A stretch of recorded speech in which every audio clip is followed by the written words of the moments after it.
അതിന്റെ ആ ആത്മീയമായ വൈജ്ഞാനികമായ കഴിവ് അംഗീകരിച്ചിരുന്നു എങ്കിൽ നിങ്ങൾക്കറിയാമോ, ബഹുമാനപ്പെട്ട ഖമറുൽ ഉലമ കാന്തപുരം ഉസ്താദാണ് ഈ വർഷത്തെ സനദ് ദാന സമ്മേളനത്തിലെ വിശിഷ്ട അതിഥി എന്ന് നമ്മുടെ കേരളത്തിലെ ചില ആളുകൾ അറിയാനിടയായപ്പോൾ ബാഖിയാത്തിന്റെ കമ്മിറ്റിക്കാർക്ക് അവര് കത്തെഴുതി.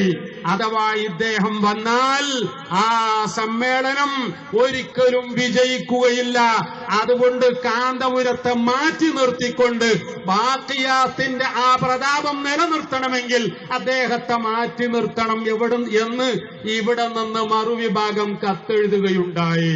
കമ്മിറ്റിക്കാരാ കത്തിന് യാതൊരു വിലയും കൽപ്പിച്ചില്ല. ഇവിടെ നിന്ന് മറുവിഭാഗത്തിന്റെ ചില പണ്ഡിതന്മാർ ഔദ്യോഗികമായി ബാഖിയാത്തിന്റെ കമ്മിറ്റിയെ നേരിട്ട് ചെന്ന് കണ്ടു.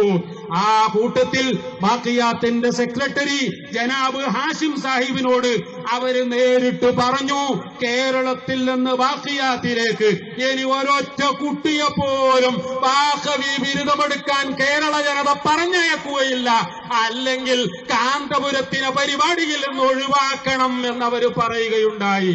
പ്രിയപ്പെട്ട സഹോദരന്മാരെ, ഇത്രയുമായപ്പോൾ അവിടത്തെ കമ്മിറ്റി എന്താണ് തീരുമാനിച്ചത് എന്നറിയാമോ? ആ 3 ദിവസം നീണ്ടു നിൽക്കുന്ന പരിപാടികളിലെ ഒരു സെഷന്റെ മാത്രം അധ്യക്ഷനായിട്ടായിരുന്നു അവർ ആദ്യം കാന്തപുരം ഉസ്താദിനെ തീരുമാനിച്ചിരുന്നത് എങ്കിൽ ഈ എതിർപ്പുകളൊക്കെ ചെന്നപ്പോൾ അവര് പറഞ്ഞു, കാന്തപുരം ഉസ്താദ് അങ്ങ് ഞങ്ങളുടെ സമാപന സമ്മേളനത്തിന്റെ അധ്യക്ഷ പദവി തന്നെ ഏറ്റെടുക്കണം. ബഹുമാനപ്പെട്ട ഉസ്താദിന്റെ കൂടെ അന്ന് പോകാൻ വിനീതനായ എനിക്കും അവസരം ലഭിക്കുകയുണ്ടായി.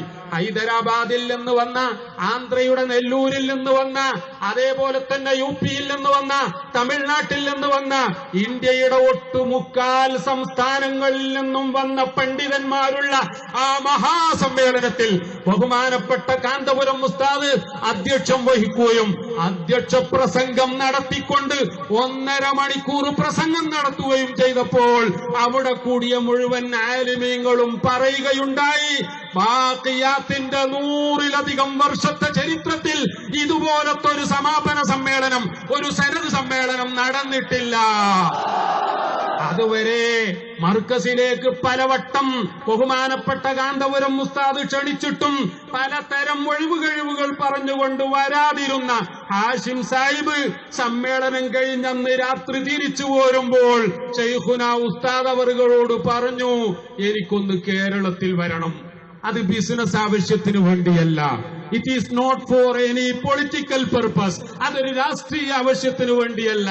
But to see you in your Markaz, നിങ്ങളുടെ മർക്കസിൽ വന്ന് നിങ്ങളെ കാണാൻ, and watch your different activities, അവിടെ നിങ്ങൾ നടത്തുന്ന വ്യത്യസ്ത പ്രവർത്തനങ്ങളെ നേരിട്ട് വീക്ഷിക്കാൻ മാത്രമല്ല, and to seek your help for the progress and upliftment of Jamia Baqiyathus Salihath, നിങ്ങളുടെയും നിങ്ങളുടെ പ്രസ്ഥാനത്തിന്റെയും പ്രവർത്തനങ്ങൾ നേരിട്ട് കണ്ടുകൊണ്ട് ബാഖിയാത്തിൽ കൂടി ആ കേരള സ്റ്റൈൽ, ആ മർക്കസ് സ്റ്റൈൽ നടപ്പാക്കാൻ വേണ്ടി ഞാൻ അവിടെ വരുമെന്ന് പറഞ്ഞു എന്ന് മാത്രമല്ല പ്രിയപ്പെട്ട സഹോദരന്മാരെ, വളരെ തിരക്ക് പിടിച്ച ആ സെക്രട്ടറി ഹാഷിം സാഹിബ് മർക്കസിൽ വരികയും മർക്കസ് കാണുകയും ബഹുമാനപ്പെട്ട കാന്തപുരം ഉസ്താദിനോട് പറഞ്ഞു, അങ്ങയെ എന്തിനു വേണ്ടിയായിരുന്നു നിങ്ങളുടെ നാട്ടുകാർ തന്നെ ഞങ്ങളുടെ സമ്മേളനത്തിൽ നിന്ന് മുടക്കണം എന്ന് പറഞ്ഞത്?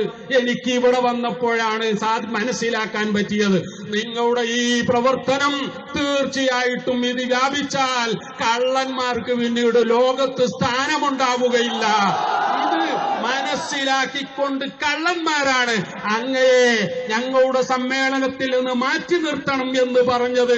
ഞാൻ പൈസ കൊണ്ടുവന്നിട്ടില്ല, പക്ഷേ പോക്കറ്റിലുള്ള 10 ലക്ഷം രൂപ ഇതാ ഞാൻ ഇപ്പോൾ തന്നെ മർക്കസിന് തരികയാണ്. അങ്ങയോട് ഐ ഹാവ് എ റിക്വസ്റ്റ്, എനിക്കൊരു റിക്വസ്റ്റ് കൂടിയുണ്ട്. Please come to Vellore once again. ഒന്നുകൂടി നിങ്ങൾ മർക്കസിൽ വരണം. അവിടെ എന്തൊക്കെ പരിവർത്തനങ്ങൾ, എന്തൊക്കെ മാറ്റങ്ങൾ നടത്തണം എന്ന് അങ്ങ് പറഞ്ഞു തരണം. കഴിയുമെങ്കിൽ അങ്ങ് ആ ബാക്കിയാത്ത് ഏറ്റെടുക്കാൻ കൂടി തയ്യാറാകണം എന്ന് പറഞ്ഞപ്പോൾ കാന്തപുരം ഉസ്താദ് പറഞ്ഞു, ഇല്ല, അത് ഞാൻ ഏറ്റെടുക്കുകയോ മർക്കസിന്റെ ശാഖയാക്കുകയോ ചെയ്യുകയില്ല. അതേസമയം ബാക്കിയാത്തിന്റെ പുരോഗതിക്ക് വേണ്ടി എന്തൊക്കെ ചെയ്യണമെന്ന് എന്റെ അഭിപ്രായത്തിലുണ്ടോ അത് മുഴുവൻ ഇൻഷാ അല്ലാഹ് ആ സ്ഥാപനത്തിന്റെ പുരോഗതിക്ക് വേണ്ടി ഞാൻ നിങ്ങൾക്ക് പറഞ്ഞു തരുമെന്ന് പറഞ്ഞുകൊണ്ടാണ് അദ്ദേഹത്തിന് യാത്രയയപ്പ് നൽകിയത്. പ്രിയപ്പെട്ട സഹോദരന്മാരെ, ഞാൻ ഇവിടെ അവസാനിപ്പിക്കുകയാണ്.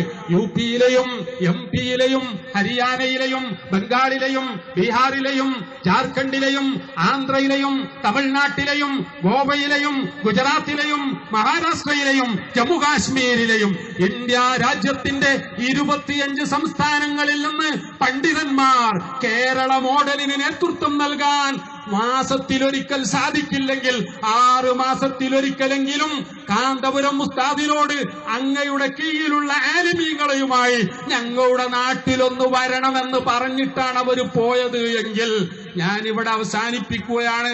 നമുക്കറിയാം, കോട്ടക്കലിൽ വെച്ച് SYS-ന്റെ വാർഷികം നടന്നപ്പോൾ ആൾ ഇന്ത്യ ഇമാമോ മശായിഖ് എന്ന് പറയുന്ന അസോസിയേഷന്റെ ജനറൽ സെക്രട്ടറി അവിടെ കൂടിയ ജനലക്ഷങ്ങളെ കണ്ടുകൊണ്ട് നമ്മോട് പറഞ്ഞില്ലേ, ഞങ്ങൾ റെഡിയാണ്, ഞങ്ങൾ എന്തിനും റെഡിയാണ്, ഹം തയ്യാർ ഹേ, ഹം കോയി ഭീ കം കെ ലിയെ തയ്യാർ ഹേ, ബശർത്തെ കെ ആപ് ലോഗോं के रहनुमाई हमारे साथ हो, आपके साथ देने के लिए हम तैयार है.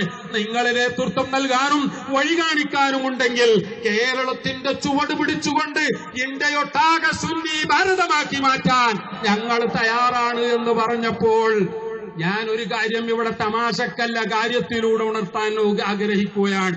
ഗോവധ നിരോധനം വന്നിരിക്കുകയാണ് പല സ്റ്റേറ്റുകളിലും.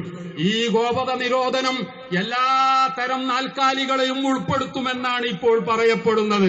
ഈ രീതിയിൽ പ്രവർത്തകർ മനസ്സിലാക്കണം, ഒരിക്കലും കശാപ്പ് ചെയ്യപ്പെടാത്ത നാൽക്കാലികൾ ഇനി കൂടുതലുണ്ടാകും, അവരുടെ എതിർപ്പുണ്ടാകും. ബഹുമാനപ്പെട്ട കാന്തപുരം ഉസ്താദിന്റെ നമ്മുടെ നേതാക്കന്മാരുടെ പരിപാടികൾ മുടക്കാൻ അവർ രംഗത്ത് വരും. വളരെ സംയമനത്തോടുകൂടി വളരെ യുക്തിഭദ്രമായ പ്രവർത്തനമാണ് നമുക്ക് ഈ കാലമത്രയും വിജയം നേടിത്തന്നത്.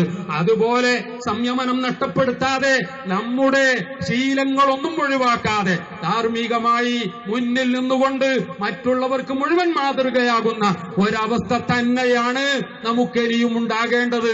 നേതാക്കന്മാരുടെ നേതൃത്വം നമുക്കതിന് ഖിയാമത്ത് നാൾ വരെ ആ രീതിയിൽ തുടരാൻ തൗഫീഖ് ചെയ്യുമാറാവട്ടെ.